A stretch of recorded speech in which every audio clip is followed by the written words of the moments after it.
Hi guys! Na-late na naman ako mag-vlog. Na-busy kasi ako dito ngayong umaga. So, tingnan yung pawis ako hanggang sa damit ko. So, ayun guys, nagwalis-walis ako. Tapos, nagdamo ako dito sa may gilid.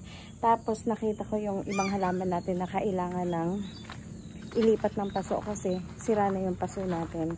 So, nakita ko tong ating basket plant. Tingnan nyo guys, buti na abutan ko pa. Bibigay na yung paso niya. Tapos ang dami palang mga langgam na itim. Tapos tingnan nyo kung gano'n nakalago yung basket plant natin dito. Ayun. Ito pa oh. So pagtatanggalin ko yan para itanim ko sila ng bago.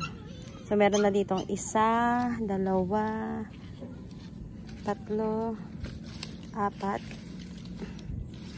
Diba? Ang dami ko na basket plant at ang dami na ring lahi nito. Nandun na kay Ate Gina tsaka kay Ate Tess yung iba. And ayun, nakakita ako ng mga paso na hindi nagagamit. Ang dami ko pa ring damuhin dito guys, tingnan nyo. Pampakita rin sa inyo yung bougainvillea natin na sobrang ganda. Tingnan nyo guys.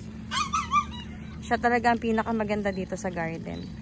So nandyan yan sa corner kasama nung mataas na cactus. Ayan, and alam nyo ba na ang ating bougainvillea na yan ay nakatanim lang sa maliit na to. Pero sa tagal niya, umano na yung mga ugat niya dun sa ilalim. At sabi ni Rexy, umabot na rin daw yan dun sa lupa sa baba.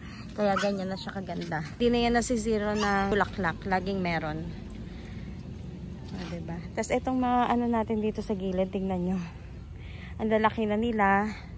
Tapos yung dito sa gilid, naglagay lang ako dito nung mga ibang mga vertical pots natin. Tapos etong mga flowering plants nga pala natin na nakalagay dati sa harap ng tindahan. Lagay ko muna dito sa likod kasi sobrang lakas ng hangin dito guys nung mga nakaraang buwan. Kaya hindi talaga sila lumalago dahil lagi silang nalalaglag. Nalalagas yung mga bulaklak nila. So ngayon yung nilagay ko dito, ayan tingnan nyo. Medyo nagkakabulaklak na sila kahit papano. Didilig ako ng mga halaman. Ayan, tapos eto nga nakita ko. Kaya asikasuhin ko din to mamaya. Tatanggalin ko yan, tapos itatanim ko. Kasi marami akong mga bakanting paso katulad yan. Ayan o, diba? So etong mga cactus natin dito. Nagulat din si ate nung nakita niya kasi malalaki na sila. Ayun po, tignan nyo, ang dami ko pang ligpitin dun. Ang dami ko pang sisigaan. Kaya lang nakakatakot kasi guys magsiga sa malapit dyan dahil malapit sa mga kubo natin and alam nyo na yung nakalimutan ko ano yung tawag nila. Basta yung pag natalsika nung parang baga nung siga, diba? Delikado. So ito, tingnan nyo, ang dami ko pang mga damuhin. So kanina, nagdamo ako doon ng konti, tapos nagsiga ako. Ayan, tingnan nyo yung table dito, hindi pa maayos. Kasi nagwalis pa ako dyan. Tapos ayan. Nag-ikot-ikot pa ako and ang dami ko pa talagang kailangan gawin dito guys. Kailangan mapagtuunan ulit ng pansin. Yung pwesto nga pala dito dati guys. Makita ko ulit ito sa inyo yung ating philodendron. Ayan yun no. Tapos yung tinanim ko dito sa plastic. Ayan pa rin sila. Tapos yung dito nga pala, yung pinakaupuan natin dito is nabulok na. Kaya lang hindi ko pa sila kayang tanggalin. Talagang malalim yung pagkakabaon sa kanila. No? Pero ang balak ko dyan is magpapatulong ako. Papatanggal natin yan, tapos tanggalin na lang din tong dalawang halaman na yan kasi tinusok ko lang naman yan dyan. Tapos o-order ako ng duyan, maglalagay tayo dito ng duyan kasi sobrang init ngayon at kailangan talaga na meron tayong mapwestuhan na malamig-lamig, 'di ba? So yun yung plano ko dito sa part na to kasi dito din talaga malamig dahil nandito yung mga puno, ayan oh.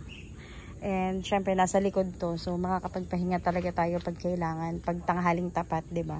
So ayun, alisin natin yan dyan sa susunod. Tapos yung dito naman, inunti-unti ko tong damuhan kanina pero hindi ko pa rin natatapos. Tingnan nyo. Ayan, tapos yung malaki natin ditong fire stick, pinutol ko kasi sobrang laki na talaga niya, umaabot na siya dun sa santol kaya tinanggal ko na muna kasi mabilis naman yan lumaki. Yung mga crotons natin na to guys, puro ano lang to, pinutol ko lang tapos tusok. Akala ko din hindi yan mabubuhay dati pero tingnan nyo naman ngayon. Halos walang space, diba? So ayan, yan yung garden natin ngayon. Ang dami pang dapat gawin at ang daming dapat linisin. Magtitrim pa ako ng mga crotons natin. Tapos doon tingnan nyo yung halaman natin dito. Parang nagsiksika na sila dito sa gilid. Ayan. tingnan nyo naman, pati yung napulot kong gulong nilagyan ko pa ng halaman. So tingnan nyo. Ayan siya. Pero iniisip ko rin talaga silang ilipat. Pero hindi ko palang alam ngayon kung saan ko ilalagay. So may mga photos tayo dito.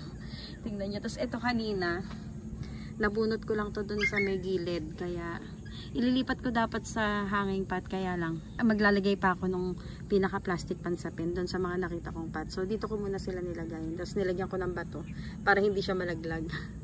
So ayan, habang hinihintay ko lang yung paso, diba? So ayan. Tingnan nyo yung mga roses natin. Diba? Ito. Look at that. Meron pa tayong pink. Diba? Dito lang talaga sila guys na mulaklak ng halos sabay-sabay sila. So, good decision din na inilagay ko sila dito.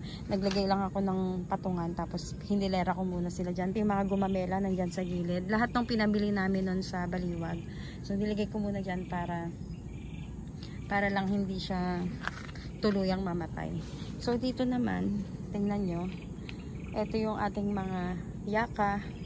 Diba, puputulin din yan. Tapos maglalagay tayo dun sa kubo sa susunod pag okay na yung tubig. Tapos, ayan yung ating bougainvillea. Tingnan nyo naman kung gaano siya kaganda dun sa sulok. Diba? So, ayan ang ating garden ngayon. So, hopefully, makapag-spend pa ako ng maraming oras pa para malinis natin tong mga damo. Tapos yung kabilang side. Basta mag-aayos pa ako dito. Ang dami ko pang ililipat na halaman at kailangan talaga nilang madiligan. Kasi parang kahit isang araw lang silang hindi madiligan, nalalanta talaga sila.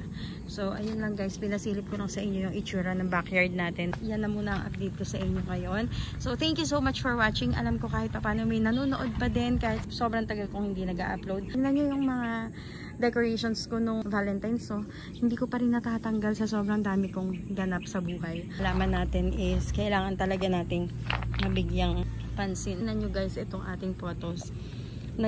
Humapay-hapay na siya ng ganyan. Hindi ko pa rin naaasikaso. Tingnan nyo. So yun ang aanuhin ko ngayong araw. Ito yung ating mga photos. Diba? So mag-aayos tayo dyan ngayon at yun ang pinag-aanuhan ko ngayon ng oras ko, yung garden naman. Ano nyo diba? Ito, ititrim ko na to. Kailangan na siyang itrim kasi masyado nang makapal. Tapos tignan nyo yung mga kailangan tanggalin dyan sa gilid, diba? Grabe. Tapos siningit ko lang ang pagbablog para may update ko kayo kasi nakalimutan ko na naman kanina bago ako magsimula. And syempre, bago naman ako magtapos, isiningit ko na para mapasilip ko sa inyo ano yung ginagawa ko ngayon. So, ayun guys. Ayan, sa susunod, abangan nyo yung mga update ko naman sa kubo natin kasi, syempre, magpapaganda rin tayo dun at lalagay din tayo ng garden dun. At ilan sa mga halaman natin na to, itong mga nakikita nyo na yan, is dadalhin natin doon. Thank you so much for watching. God bless you all and I'll see you guys on my next vlog. Bye-bye!